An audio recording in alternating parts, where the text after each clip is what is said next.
नमस्कार दोस्तों, छत्तीसगढ़ के मुख्यमंत्री भूपेश बघेल की किस्मत उनके साथ है। मुख्यमंत्री की उनकी कुर्सी फिलहाल सेफ है। 2.5 साल वाला फॉर्मूला ठंडे बस्ते में डाल दिया गया है। दिल्ली के सूत्र तो यह भी बताते हैं कि आने वाले समय में भी बदलाव की कोई गुंजाइश नहीं है, लेकिन राजनीति में फैसले स्थायी नहीं होते, ये हम सब जानते हैं। और आला कमान कब क्या फैसला कर लेगा, इसका अंदाजा लगाना भी बहुत मुश्किल होता है। लेकिन हम बात कर रहे थे भूपेश बघेल की किस्मत की। जी हां, उनके सितारे अच्छे चल रहे हैं। हिमाचल प्रदेश की 1 लोकसभा और 3 विधानसभा सीटों के लिए हुए उपचुनावों में कांग्रेस ने शानदार जीत हासिल की है। हिमाचल प्रदेश में हुए मंडी लोकसभा चुनाव और विधानसभा चुनावों के लिए भूपेश बघेल कांग्रेस के स्टार प्रचारक के तौर पर कैंपेन के लिए वहां पहुंचे थे।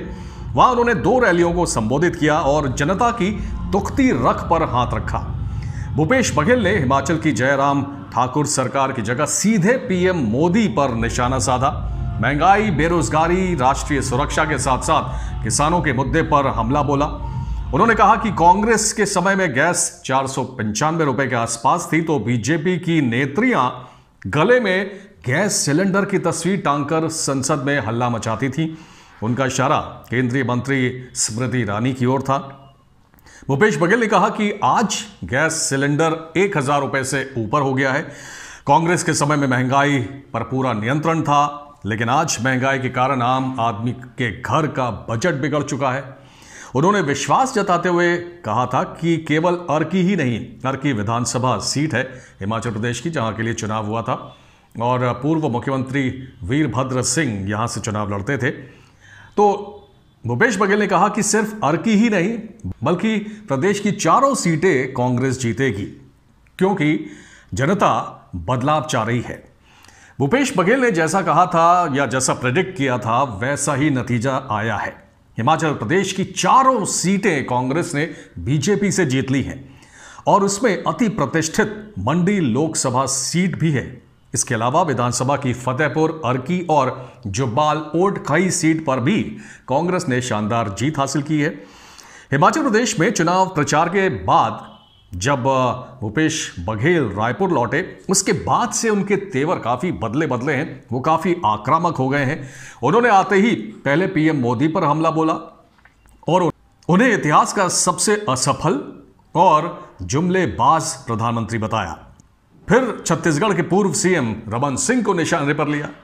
हिमाचल प्रदेश के चुनावी नतीजे भूपेश बघेल का हौसला बढ़ाएंगे, इसमें दो राय नहीं है। और आला कमान की नजरों में भूपेश बघेल का कद और बढ़ेगा, इससे भी इनकार नहीं किया जा सकता।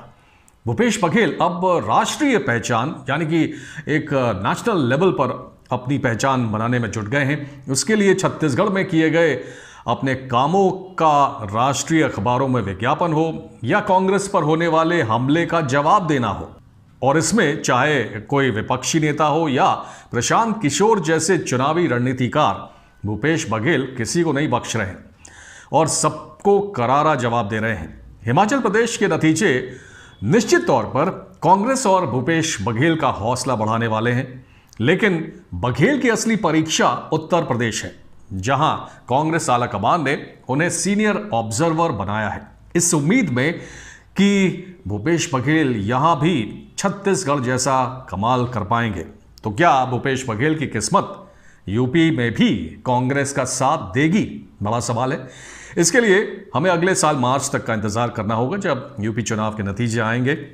हालांकि असम और पश्चिम बंगाल में हुए चुनावों में भूपेश बघेल का जादू नहीं चला था, यह भी हमें याद रखना चाहिए।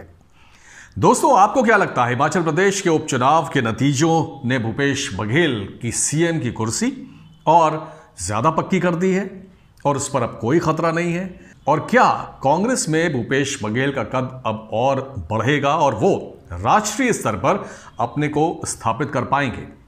अपनी राय कमेंट सेक्शन में जरूर दीजिएगा। बहुत बहुत धन्यवाद। जय हिंद।